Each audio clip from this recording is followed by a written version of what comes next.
Hello and welcome to another video. It's your host Ultimate19 or Ultimate Gamer 19,000. Today, I'm here to review, explain, and build a Psy Warrior fighter in DND 5e. So now, the Psy Warrior fighter basically focuses on you using your mind and psychic powers to bolster your attacks, or help your allies, or hurt your enemies. So for this race, I was looking through the race options, and I was thinking, I have all these cool options and stuff like that, but my horse. Oh, okay, I found it. My fault. But I wanted to.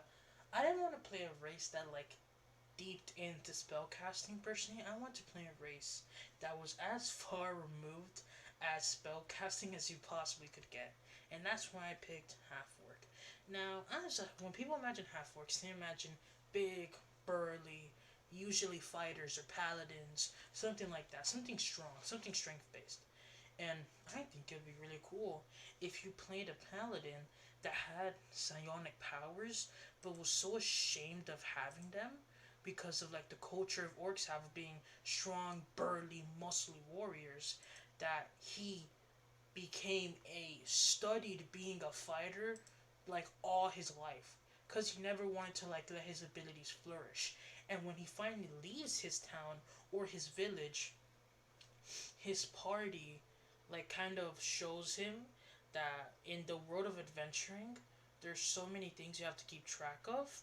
Hiding who you really are and what your powers can do are the last thing you should be doing, or something like that. Or he realizes that hiding his powers will get him killed, and it's better to show his powers than get killed. So yeah, I feel like it's a very cool concept for his character. We will be picking athletics, and this character will have a decent intelligence, but none of these skills pick it. So I guess we will just pick, insight, because insight's pretty good. I mean, no, history is intelligence, but history is useless, and he's a half orc, so. And for this build, we will be taking protection, or you can take blind fighting. If you know your DM enjoys throwing invisible creatures at you, may take blind fighting. But I as a DM don't really use them that much, and neither does my other friends. So yeah, we will be picking defense. Now we do get a second win as a fighter, all that good stuff. Now for the ability score method, I will be using the Dungeon Dudes standard array. Trust me, DMs, it's not overpowered. And my Discord's bugged, and I have it saved on my Discord. And my Discord is still bugged. Okay. But as a Dungeon Man, I think I have them memorized. I think it's 17, 15, 13, 12, 10, and 8. I think so. I'm not sure. But something, if your DM doesn't allow you to use these array, tell your DM that this array isn't broken. It's not overpowered.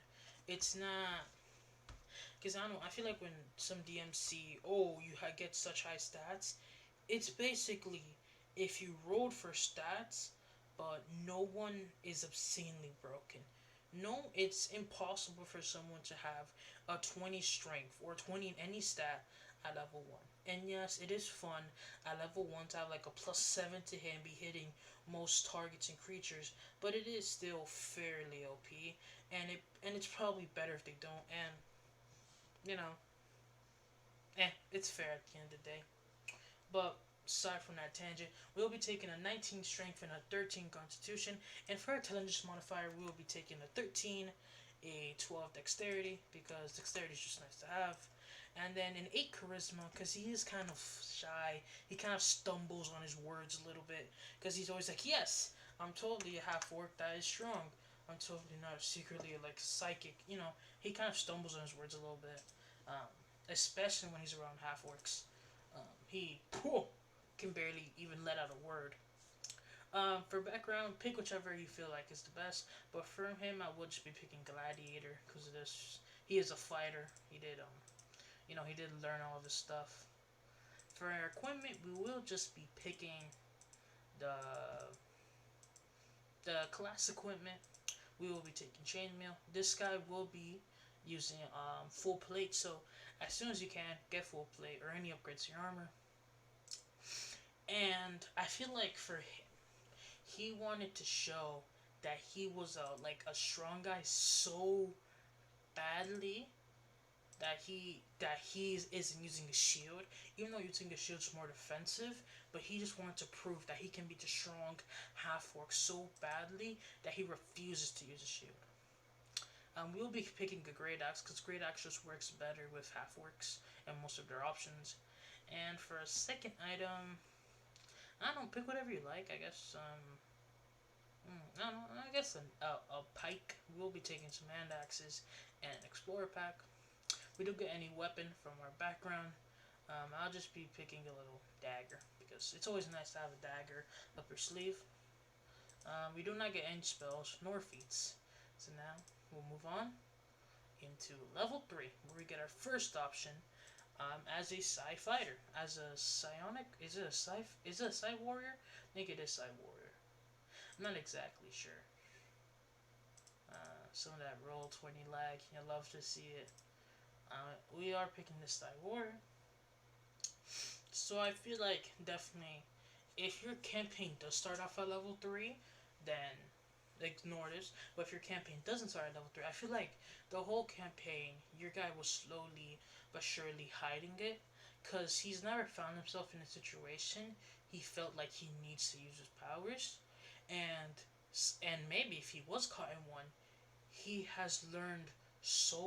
been repressing them so much that he hasn't unlocked them. Because at the end of the day, they're psionic, they're like psychic. So in theory, you probably could like push him down and down, and he has. So when he reaches third level, he realizes by then he needs to stop playing around. He can't be handicapping himself because of some sense of superiority. He needs to be fighting at 100% because if he isn't, he can get himself and his friends killed. But if you start at level 3, I don't know. I guess during one fight you realize that it's better to be a psionic orc, which can be seen as shameful rather than dying. But we do get psionic power or psionic power, psi warrior. I guess it shows like what subclass you get it from. That kind of seems kind of dumb because you're picking a subclass, but we do get a whole lot of Japanese. So basically, I'll try to summarize this. So yeah, you get some things called psionic energy dice, which are d6s. You have a number of these equals to twice your proficiency bonus, and they can fuel a bunch of different things you can do. So basically, you can now use a power if you have no dice remaining, and you get all dice backs on a long rest. And also, as a bonus action, you can give yourself one more psionic dice, but you can only do that again until you finish a short or long rest. So, in a short rest, you will get one back on command, which I guess is nice. And also, at later levels, you get more. At later levels, they do grow stronger and stronger. Since they scale off proficiency bonus, they will scale. Well, the amount you get. So, alright, but first you have a bunch of little neat tricks you can do. The first one is protect the field. When you're another creature you can see within 30 feet of you takes damage, you can use your reaction to expend one psionic energy dice, roll the dice, and reduce the damage taken by the number rolled plus your intelligence modifier. And as you create a momentary shield of telekinetic force. Now I feel like this feature is really strong at lower levels, but heavily falls off at higher levels. Which, I mean, it's fine. At higher levels, you do get other uses for your psionic energy dice, which are better than this. So, meh. At lower levels, though, when the maximum damage you'll be taking is like 20 or something, this can definitely come in handy. Just being able to get like a d6 or a d8. Well, d6 plus your intelligence modifier, which so far it is only a +1. So being able to get like on average 4 damage ticked off at like level 3 can be pretty good, especially if you have some spellcasters that aren't as takey, a little bit on the weaker side. Not bad. You can propel, and next you get psionic strike. You can propel your weapon with psionic force. On once on each of your turns, immediately after you hit a target within 30 feet of you with an attack and deal damage and you deal damage to it, you can expend one psionic energy dice, rolling it and dealing force damage to that target equal to the number rolled plus your intelligence modifier. And it's just some extra damage. I mean, yeah, it's just extra damage. There's nothing bad about it. I mean, yeah. Alright, telekinetic movement. You can move an object or creature of your mind. As an action, target one loose object that is larger, smaller, or one willing creature, other than yourself. If you see the target and is within 30 feet of you, you can move it up to 30 feet to an unoccupied space you can see.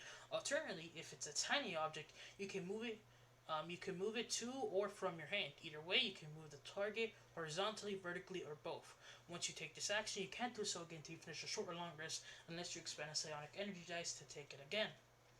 This feature, I mean, telekinetic movement, it can be nice. I mean, let's say your barbarian isn't able to make it, you can just boop. Or if you know your barbarian won't be able to make it, you could just boop them right there. This feature definitely will get used a lot.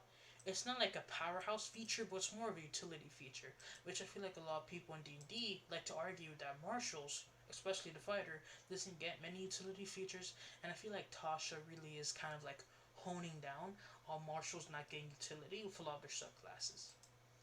But I will get into that later for other classes. But the fighter, the rune knight, and this have really good utility. Our next feature we get is at level 5, surprisingly. And your psionic energy dice increases to a D8. That's what you get at level 5. But the second official feature is telekinetic adept. You have mastered new ways to use your telekinesis ability. Detailed below. Psi powered leap. As a bonus action, you can propel body with your mind. You gain a flying speed equal to twice your walking speed until the end of the current turn. Once you take this bonus action, you can't do so. You can't do so again until you finish your short or long rest, or you can spend a psionic energy dice to do it. So this is strong. Just as a bonus action, being able to fly 60 feet, that is big. Because I know there's some DMs that are really sticklers and just love to do elevated combat, especially after Baldur's Gate 3. So if your DM is one of those guys that loves elevated combat, this ability can just save your party. Also, it can just be useful. Let's say there's a massive dragon and you know it's going to brave its hot breath over everywhere. You can take a bonus action and just fly fly onto it and just start attacking it from the back. So no matter what, it can't do its big breath ability. This feature can be used very creatively and provide tons of utility in or outside of combat. This feature, it's good. Telekinetic thrust. When you deal damage to a target with your psionic strikes, you can force the target to make a strength saving throw. DC equals 8 plus your proficiency bonus and intelligence modifier. If the save fails, you can knock the target prone or move up to 10 feet. I mean, this is good. It's basically just free. I mean, if you're using your psionic strike, then you can do that. Granted, I feel like with the amount of cool stuff you can use, I mean, the thing is, like, psionic power leap, you probably do want to use it more than just like once for short rest or something. So I mean, you may have psionic dice for it, but I don't know if I would recommend it. And now for these 2 fighter levels, we will just be taking 2 feats. For the first one, I mean, we're playing a half orc that doesn't use. I mean, I think we already know. We're taking orcish fury. Such a good feat. We can to increase our strength for Constitution by 1, picking up strength for that beautiful 20 strength. And when you hit with an attack using a simple martial weapon, you can roll one of the weapon's dice an additional time and add it as extra damage with the weapon's damage type. Once you use this ability, you can't do so until we finish your short or long rest. And immediately after you use your Relentless Endurance trait, you can use your reaction to make one weapon attack. This just it just gives the half orc more of what it wants to do, and it wants to hit hard and make more attacks. So I feel like if you're playing a half orc and you're doing a strength based one, then this feat is a must have.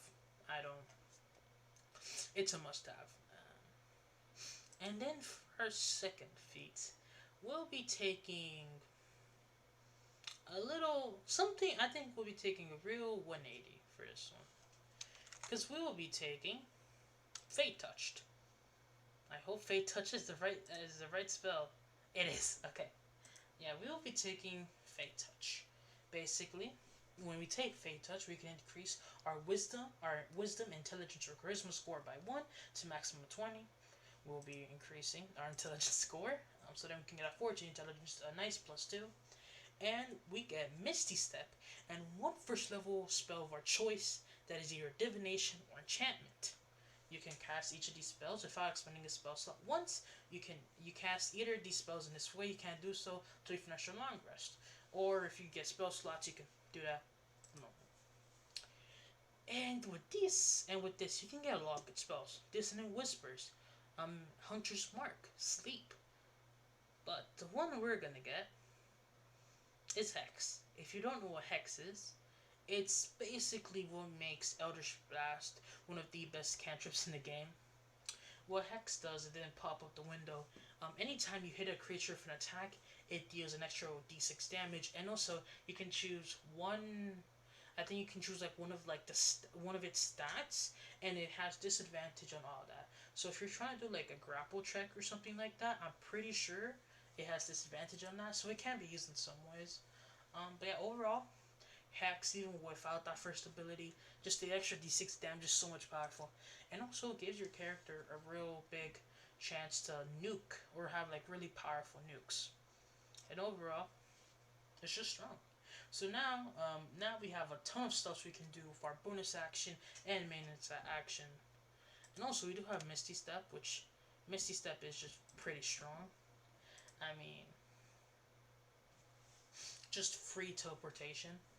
And so yeah, with as a Psionic Warrior, your bonus action will have uses, which I feel like a lot of fighters don't have bonus actions are useful, and if they are useful, it's just more attack, more power, which and do fighters need. So yeah, but we do get Guarded Mind at level 10.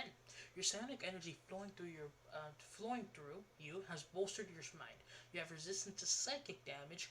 Moreover, if you start your turn charmed or frightened, you can expend psionic energy dice and every effect on yourself subjecting you to those conditions. Resistance to psychic damage is just nice. I mean, if you're fighting mind flayers, then no, you're not, because they're just gonna be dead. But overall, this feature, it's useful. I mean, also it's free. Like that first part, they get resistance is very nice.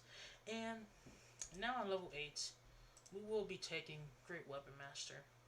I feel like your character at those levels, he did get more imbued with his more psionic, magical side to him, but he also did realize that he had spent so much of his life training in weapons. Granted, it wasn't for himself, but he's gonna turn it into himself, and now he's training in weapons not because he feels like he has to, but because he wants to.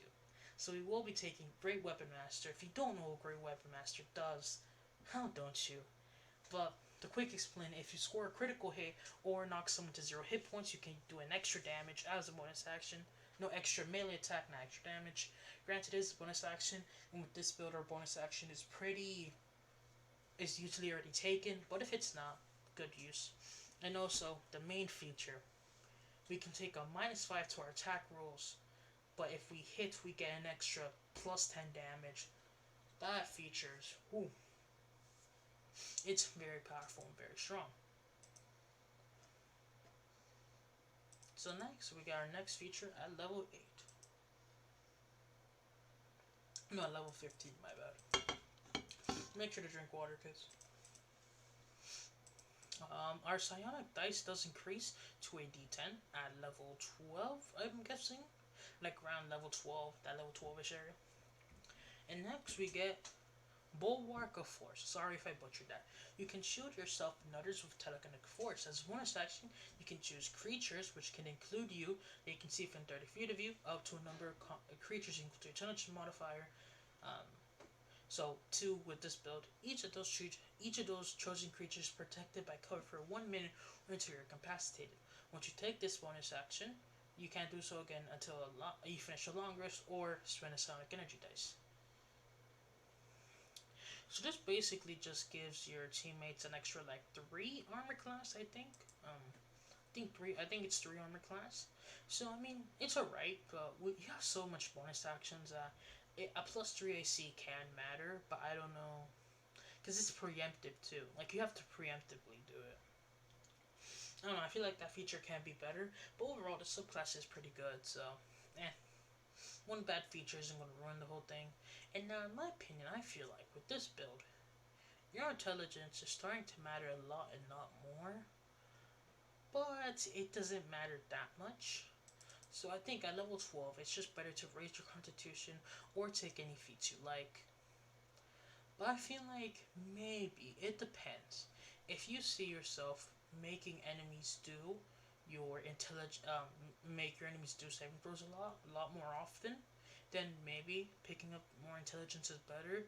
But overall, I feel like reading through some of the abilities, I don't think it's mandatory to have a good intelligence, but I think just because it does matter for this build, I would recommend increasing it or, pick whatever you want, really.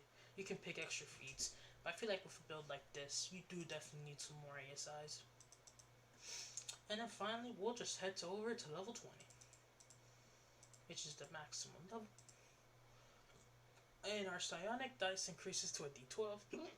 Oh, hiccups. And then finally, we get our ultimate feature, Telekinetic Master. Your ability to move creatures and objects with your mind is matched by few.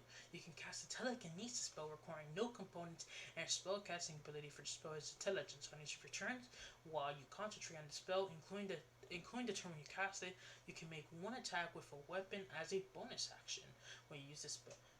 Once you cast this spell feature, you can't do so again until you finish only a long rest or cyanic energy dice.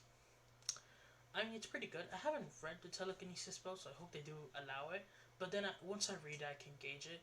But it is an action, I'm assuming, so being able to do an extra attack, still having some damage, is pretty nice. So you can have both utility and extra damage, which I feel like is very nice. Now we are getting our final couple ASIs, so I feel like it's better to just max out our Constitution and then get that 18 intelligence, because you do need it for psionics. But I feel like a level 19 is probably better to get that to a +4. You're not going to be outdoing your wizards or anything, but wow, that's a whole lot of text.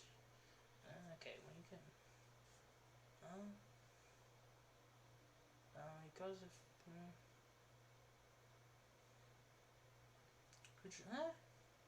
so basically, what I'm reading so far is you can just move creatures around. So I mean, this spell definitely is useful. It's not dead. You definitely could get some really cool uses out of it. And you could move someone into a spike trap and just impale them. So yeah, overall, I like the subclass. Now, do I think it's better than Rune Knight? No, Rune Knight is very powerful. But do I think it's bad? No, it's definitely not the worst. I feel like the worst one may be the champion, purely because the arcane archer is like range. But I do plan on making a tier list eventually, ranking all fighter subclasses. So why not? So you have to wait there. But overall, I feel like this is gonna get a solid 8 out of 10 for subclass. It's not the best. It's not the worst. And yeah, overall, good pick. So yeah, that's it. That's it for today's video. Make sure to like, comment, and subscribe. And yeah, see you guys later. Peace.